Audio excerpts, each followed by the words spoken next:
நான் டாக்டர் முகமது நயீமுர் ரஹ்மான், துணைத் தலைவர், தமிழ்நாடு மாநில உருது அகாடமி, டிபார்ட்மெண்ட் ஆஃப் உயர்கல்வித்துறை, கவர்மெண்ட் ஆஃப் தமிழ்நாடு. எங்களுடைய தமிழ்நாடு உருது அகாடமி 2ஆம் ஆண்டின் துவக்கப்பட்டது.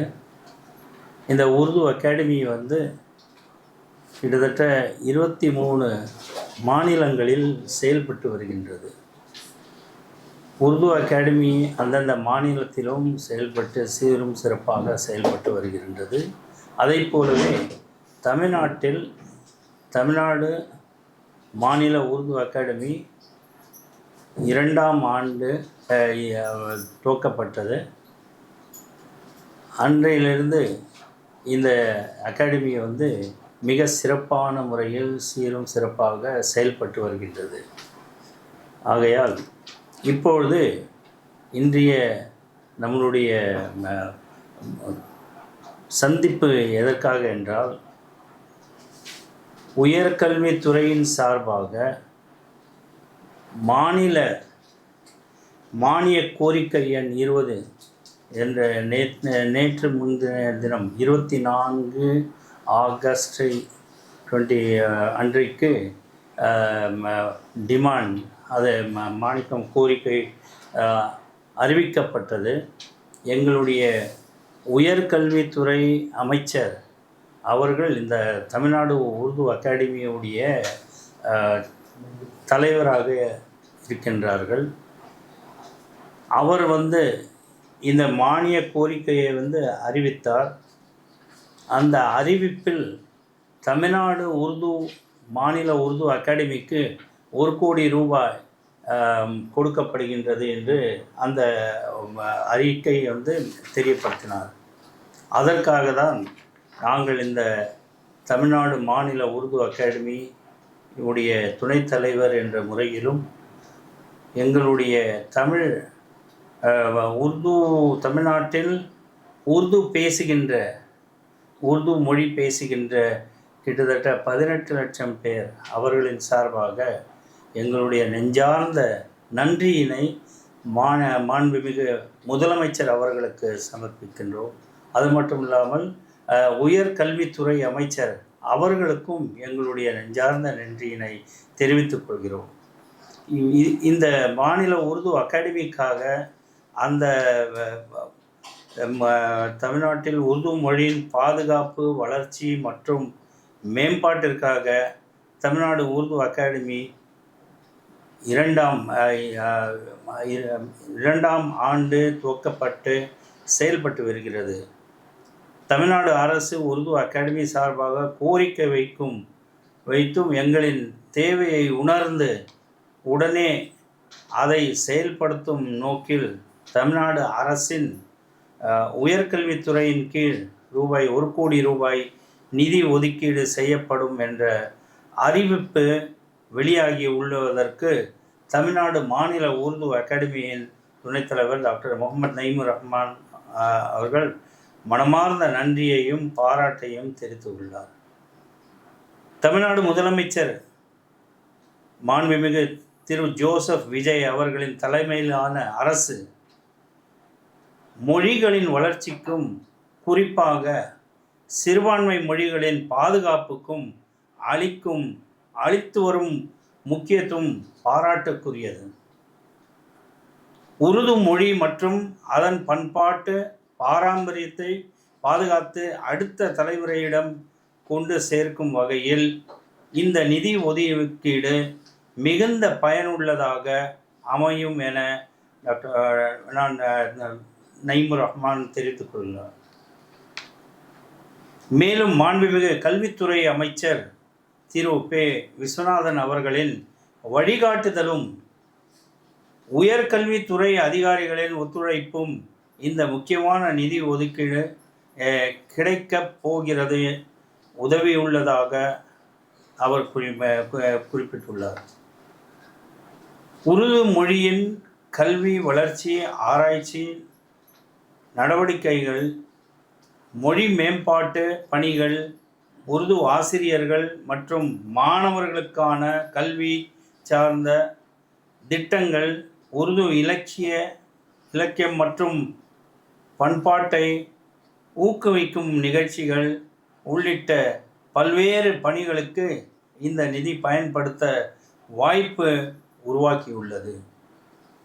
தமிழ்நாடு மாநில உருது அகாடமியின் சார்பில் மேற்கொள்ளப்பட்ட பல்வேறு முயற்சிகள் மற்றும் கோரிக்கைகளுக்கு தமிழ்நாடு அரசு தொடர்ந்து நேர்மையான அணுகுமுறையுடன் ஆதரவும் வழங்கி வருவது மகிழ்ச்சி அளிப்பதாக இருக்கிறது. உருது மொழியின் வளர்ச்சிக்காக ரூபாய் 1 கோடி நிதி ஒதுக்கீடு செய்துள்ள மாண்புமிகு முதலமைச்சர் திரு ஜோசப் விஜய் அவர்களுக்கு மாண்புமிகு உயர்கல்வித்துறை அமைச்சர் திரு பே. விஸ்வநாதன் அவர்களுக்கும், தமிழ்நாடு அரசுக்கும், உயர்கல்வித்துறை அதிகாரிகளுக்கும் தமிழ்நாடு மாநில உருது அகாடமியின் சார்பில் எனது மனமார்ந்த நன்றியை தெரிவித்துக் கொள்கிறேன். என்றும் இந்த வரலாற்று சிறப்புமிக்க நடவடிக்கை தமிழ்நாட்டில் உருது மொழியின் வளர்ச்சிக்கு புதிய அத்தியாயத்தை உருவாக்கும் என்றும் அரசின் இந்த அன்பான ஆதரவுக்கும் ஊக்கத்திற்கும் உருது சமூகத்தின் 18 லட்சம் மக்கள் சார்பில் மிகுந்த நன்றியுடன் இருப்போம் என்றும் டாக்டர் நயீமுர் ரஹ்மான் தெரிவித்துக் கொள்கிறார். இந்த நிதி ஒதுக்கீடு தமிழ்நாட்டில் உருது மொழி கல்வி மற்றும் ஆராய்ச்சியை மேலும் வலுப்படுத்துவதோடு உருது மொழி பேசும் சுமார் 18 லட்சம் மக்களுக்கு வாய்ப்புகளை உருவாக்கும் என நான் நம்புகிறேன். ஆமாம், அமௌண்ட் அறிவிக்கிறாங்க இல்லை இதுக்கு முன்னாடி இருந்த அரசு தான் அறிவிச்சிருக்காங்க? இதுக்கு முன்னாடி வந்து இது கொடுத்துருக்காங்க மானியம். அது 45 லட்ச ரூபா வரைக்கும் தான் கொடுத்தாங்க. அதிகபட்சமாக 1 கோடி ரூபாய் மானியம் இதுதான் முதல் தடவையாக தமிழ்நாடு உருது அகாடமிக்கு கொடுக்கப்படுகின்றது. இது நீங்கள் டிமாண்ட் வச்சு வாங்குறீங்களா இல்லை அரசாங்கமே உங்களுக்கு வழங்குதான், அவங்களாவே வழங்குறாங்க? இது நம்மளுடைய டிமாண்டும் இருக்குது. அதே சமயத்தில் வந்து அரசாங்கத்துடைய இதுக்கு கோரிக்கை கொடுத்துருந்தோம். கோரிக்கையை உடனடியாக ஏற்றுக்கொண்டு இதை தமிழ்நாடு அரசு வந்து மிக்க மகிழ்ச்சியோடு கொடுத்துருக்கிறார். இந்த இந்த இந்த 1 கோடினால உங்களுக்கு உருது மொழி எந்த அளவில் சிறப்பு? இந்த 1 கோடி ரூபாய் கொடுக்க அரசாங்கத்திற்கு நன்றி தெரிவித்துக் கொள்கிறோம். அது மட்டும் இல்லை, இதனால் உருது பேசும் உருது டிபார்ட்மெண்ட்ஸ் நம்ம காலேஜஸில் பள்ளிகளில் படிக்கின்ற மாணவியர்களுக்கு மிக உதவிகரமாக இருக்கும் என்று இந்த தொகை வந்து அவர்கள் கல்லூரிகளில் உருதுல மொழியும் அதனுடைய போயிட்ஸ் அவர்களுக்கெல்லாம் ஊக்கமளிக்கும் என்று நம்புகிறோம். ஏனென்றால் உருது டிபார்ட்மெண்ட் வந்து கடந்த 15 ஆண்டுகளாக அதை போஸ்டிங்ஸ் போடாதனால அது வந்து மூடி இருக்கின்றது.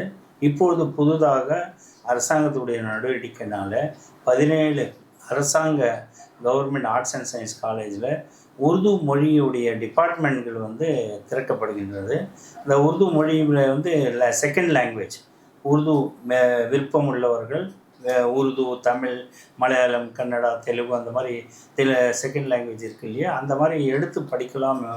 அதற்காக வந்து இது வந்து ஒரு பெரிய ஊக்கம் அளித்துள்ளார். சார், இது என்னென்ன திட்டங்களுக்கு பயன்படுத்தப்படும்? இது நீங்கள் கேட்டதை விட அதிகமாக வந்திருக்குன்னு சொல்லியிருக்கீங்க. ஆமாம், இது இன்னும் கூட எங்களுக்கு அடுத்த ஆண்டுகள் இந்த அரசாங்கத்துடைய 1 கோடி ரூபாவை வந்து நாங்கள் சிறந்த முறையில் பயன்படுத்தி அதை வந்து ஆராய்ச்சி லாங்குவேஜுடைய ரிசர்ச் ஒர்க்காகவும் உருது ஸ்காலர்ஸ் அவர்களை ஊக்கமளிக்குமாறு அவர்களுக்கெல்லாம் ஒரு உற்சாகப்படுத்துவதற்காக அவர்கள் எழுதிய போய்ட்ரிஸ் அதையெல்லாம் வந்து தமிழ்நாடு உருது அகாடமி அதனுடைய ஆப்ஜெக்டிவே அதே தான். அதை அவங்கள எல்லாம் ஊக்கம் அளிக்கணும்னு சொல்லிட்டு ஸோ அந்த மாதிரி எல்லாம் செய்து ஸ்டேட் ரேங்க்ஸ் வர உருது மீடியம் ஸ்கூல்ஸ் இருக்கின்றது தமிழ்நாட்டில். வந்து கிட்டத்தட்ட 400 உருது மீடியம் ஸ்கூல்ஸில் படிக்கிற மாணவர்களுக்கு வந்து அவர்களுக்கு புத்தகங்கள் கொடுத்து மற்ற அவர்கள் ஸ்டேட் ரேங்க்கில் வரவங்களுக்கு எல்லாம் அவங்களுக்கெல்லாம் ஒரு ஸ்காலர்ஷிப் கொடுத்து அவர்களுக்கு நீட் எக்ஸாம்ஸு காம்படிட்டிவ் எக்ஸாம்ஸ் படிக்கிறதுக்காக ட்ரைனிங் சென்டர்ஸ் எல்லாம் உருவாக்கி அந்த ட்ரைனிங் சென்டர்ஸ்ல எல்லாம் வந்து மாணவர்களுக்கு ஒரு இலவசமாக அவர்கள் எல்லாம் வந்து அதை ட்ரைனிங் வாங்கி இன்னொன்று மேலும் மேலும் தமிழ்நாட்டுக்கு ஒரு பெருமை சேர்க்கும் வகையில் அவர்களை எல்லாம் உற்சாகப்படுத்துவதற்காக தமிழ்நாடு உருது அகாடமியுடைய ஆப்ஜெக்டிவாக இருக்கின்றது. ஆகையால் அதையெல்லாம் நாங்கள் எடுத்து அந்த பள்ளிக்கூடத்தில் படிக்கின்ற மாணவர்களுக்கும் கல்லூரியில் படிக்கின்ற மாணவர்களுக்கும் அந்த டிபார்ட்மெண்ட்டுடைய இதுக்கு வந்து என்கரேஜ் பண்ணி அவர்களுக்கு ரிசர்ச்சுக்கு தேவையான புத்தகங்கள் அந்த லைப்ரரி அதுக்கு எல்லாம் ஊக்கம் பண்ணி இது மேலும் மேலும் அதை மேம்படுத்துவதற்காக ஒரு பெரிய உற்சாகமாக இருக்கின்றது. இந்த தருணத்தில் யாருக்கெல்லாம் நீங்கள் நன்றி சொல்கிறீங்க? நான் வந்து முதலமைச்சர் மாண்புமிகு ஜோசப் விஜய் அவர்களுக்கும் எங்களுடைய தலைவர் மிக மரியாதைக்குரிய விஸ்வநாதன் அவர்கள் உயர்கல்வித்துறை அமைச்சர் அவர்களுக்கும் மற்றும் அங்கே துறையை சார்ந்த அதிகாரிகள் அத்தனை பேருக்கும் எங்களுடைய மனமார்ந்த நன்றியை தெரிவித்துக் கொள்கிறோம். பொதுவாக கடந்த காலங்களில் வந்து அதாவது சிறுபான்மையினர் பற்றி பேசிக்கிட்டே இருப்பாங்க, ரொம்ப அதிகமாக பேசுவாங்க. ஆனால் குறைஞ்ச அளவு தான் உங்களுக்கு வந்து ஒதுக்கீடு பண்ணிக்கலாம் சொல்றீங்க. இவங்க ரொம்ப பேசவும் இல்லை. ஸோ உங்களுக்கு அதிகமாக வந்திருக்காங்க, நீங்கள் எப்படி பார்க்குறீங்க? இல்லை, இது வந்து ஒரு நல்ல தருணம். ஏனென்றால் நாங்கள் எங்களுடைய இதுக்கு இந்த அகாடமி சார்பாக பல ஆப்ஜெக்டிவ்ஸ் இருக்கிறது. அதெல்லாம் செய்வதற்காக பணம்தான் முக்கியமானது. அந்த ஒரு கிராண்ட்ஸ் இல்லைனாக்கா நம்ம எந்த வேலை செய்தும் ஸ்டூடெண்ட்ஸ் அவர்களை எல்லாம் உற்சாகப்படுத்துவதற்கும் அவர்களை வந்து படிக்கின்ற மாணவர்களுக்கு வந்து மீண்டும் மீண்டும் பேச்சு போட்டி அவர்களுடைய பட்டிமன்றங்கள் அதையெல்லாம் செய்து படித்து உருது படித்து வருகின்ற மாணவர்களுக்கு முக்கியமாக ஸ்கில் டெவலப்மெண்ட்லேயும் இந்த ட்ரைனிங் சென்டர்ஸ் அதில் ட்ரைனிங் கொடுத்து அவர்களுக்கு காம்படிட்டிவ் எக்ஸாம்ஸில் அவர்களும் பங்கேற்று இந்த நாட்டுக்கு ஒரு பெருமை சேர்க்கும் வகையில் அவர்களை எல்லாம் ஊக்கம் அளிப்பதற்காக தான் இந்த அகாடமி வந்து செயல்பட்டு வருகின்றது. இப்போ உருது கற்றுக்கிறவங்க அவங்க எத்தனை மாவட்டத்தில் அதிகமாக இருக்காங்க, அவங்களுடைய தேவைகளை இதில் பூர்த்தி ஆகுமா? இது வந்து ஒரு ஸ்டார்டிங் இந்த இதை நம்ம செய்கிறதுனால இது ஒரு தொடக்கம்தான். ஏனென்றால் இதை நீங்கள் எடுத்துக்கொண்டால் ராணிப்பேட், வேலூர், விஷாரம், வானம்பாடி, ஆம்பூர், கிருஷ்ணகிரி, தருமபுரி இந்த மாவட்டங்கள் எல்லாம் வந்து அதிகமாக பள்ளிக்கூடங்களில் உருது படிக்கின்ற மாணவர்கள் இருக்கின்றார்கள்.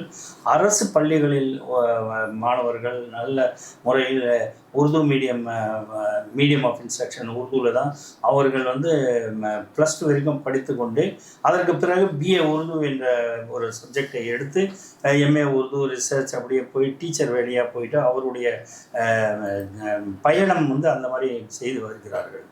ஆகையால் இந்த மாவட்டங்களில் சென்னை, வேலூர், ஆம்பூர், ராணிப்பேட் இந்த மாவட்டங்களில் அதிகமாக மக்கள் வந்து உருது காலேஜஸ்லேயும் பள்ளிக்கூடத்துலேயும் படித்து வருகிறார்கள். அவர்களுக்கெல்லாம் ஒரு பெரிய உற்சாகமாக இருக்கின்றது.